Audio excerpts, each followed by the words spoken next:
Hello बच्चों, कैसे सब लोग आपके समझ में होंगे। आज हम लेकर आए हैं क्लास 9 का हिंदी का कृतिका का चैप्टर नंबर 3 रीड की हड्डी का मोस्ट रिपीटेड एमसीक्यू का सेट नंबर 3। ये वो एमसीक्यू है जो पिछले 10 ईयर्स से मैक्सिमम टाइम आपके एग्जाम में रिपीट हुए हैं। मैं सिर्फ उसी एमसीक्यू को लेकर के आया हूँ। ये इसका सेट नंबर 3 है। इससे पहले मैंने इसका सेट 1 और सेट 2 ऑलरेडी डाल रखा है। साथ में हर एक सब्जेक्ट का वीडियो का चैप्टर वाइज प्लेलिस्ट बना हुआ है। नहीं देखे तो एक बार जाकर उसे जरूर चेकआउट करें। लिंक आपको आई बटन डिस्क्रिप्शन दोनों में मिल जाएगा। तो चलिए बिना देर का शुरू करते हैं हम लोग सेट नंबर 3। तो सेट 1 और सेट 2 मिला करके हम लोगों ने दोनों सेट को मिला करके 46 नंबर तक का क्वेश्चन कर लिया है। आज हम लोग शुरू करेंगे 47 में। 47 से शुरू में पूछा गया है कमबख्त का क्या अर्थ है। अभागा, चोर, डकैत या दुष्ट। ये जो शब्द है कमबख्त, ये किसके लिए यूज़ किया जाता है, तो इसका लिटरल मीनिंग हो जाएगा अभागा। इसके बाद हम लोग आते हैं 48 नंबर में, जहां आपसे पूछा गया है लोक चतुराई का क्या अर्थ है। बेवकूफ़, सीधा, लोक व्यवहार में सियानापन या झगड़ालू। लोक चतुराई बोला गया तो लोक चतुराई कहने का मतलब है लोक व्यवहार में सियानापन।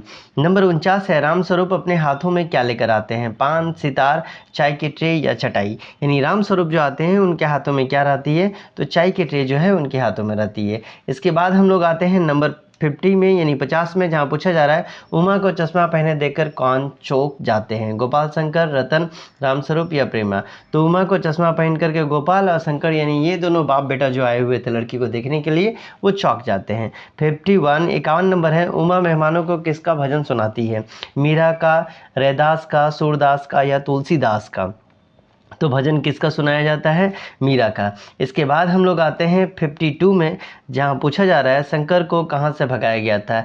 लड़कियों के हॉस्टल से, कॉलेज से, विद्यालय से या महाविद्यालय से। तो शंकर को कहाँ से भगाया गया था, तो लड़कियों के हॉस्टल से। इसके बाद 53 नंबर में पूछा जा रहा है रामस्वरूप को किस बात की चिंता थी। पुत्री के विवाह की, बीमारी की, पत्नी की या नौकरी के।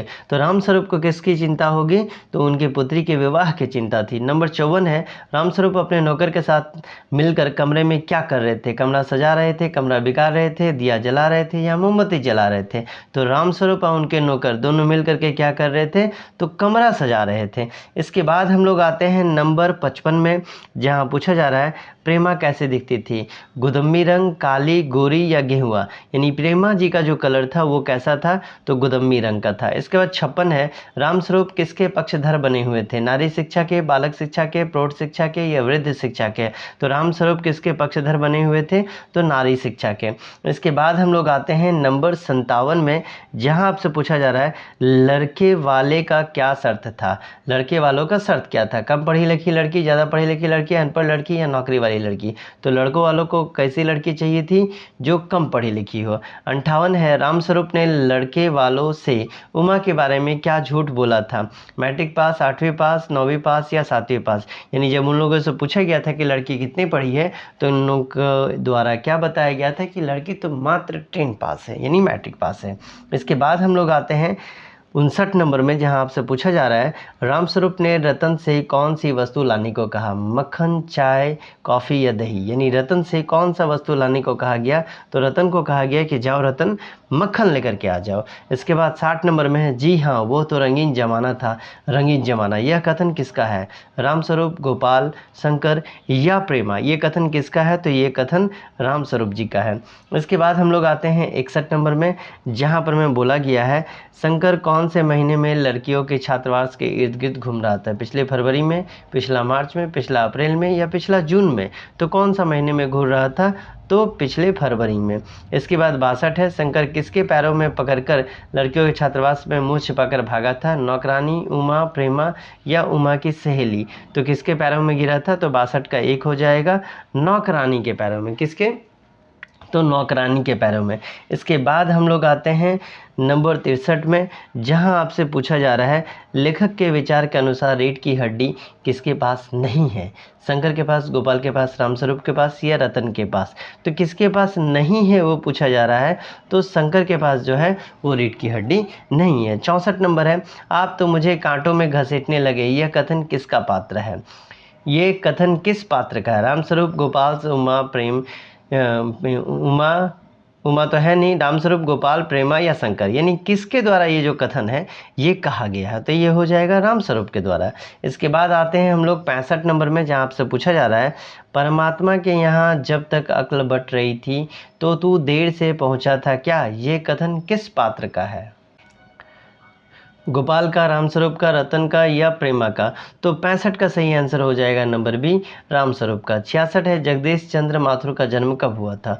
1918 में, 1917 में, 1914 में या 1978 में? इस तरह के क्वेश्चन आते हैं, बहुत बार देखने को मिलता है कि जो राइटर है उनका जन्म और मरण जो है वो दे दिया जाता है, इसलिए मैंने भी इसे इंक्लूड कर दिया। तो ये हो जाएगा नंबर बी, 1917 में। इसके बाद 67 नंबर में है, जगदीश चंद्र माथुर का निधन कब हुआ था?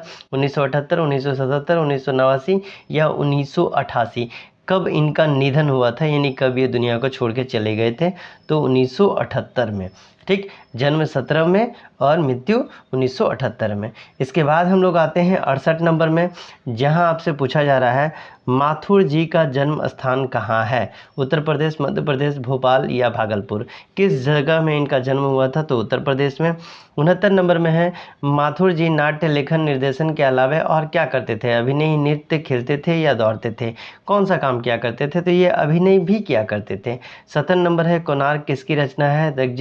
जगदीश चंद्र माथुर की, पंत की, निराला की या रेणु की? तो ये किसकी रचना हो जाएगा? तो ये जगदीश चंद्र माथुर की। तो ये था आपका सेट नंबर 3 और ये हमने ख़त्म किया कृतिका का चैप्टर नंबर 3। आपको क्या करना है, तो जहाँ कहीं भी आपने ग्रुप बना रखा है ग्रुप में इसे शेयर कर दें, ताकि आपकी तरह आपके फ्रेंड्स को भी इसका फ़ायदा मिलता रहे। चलिए मिलते हैं अगले वीडियो में, तब तक के लिए bye bye and take care.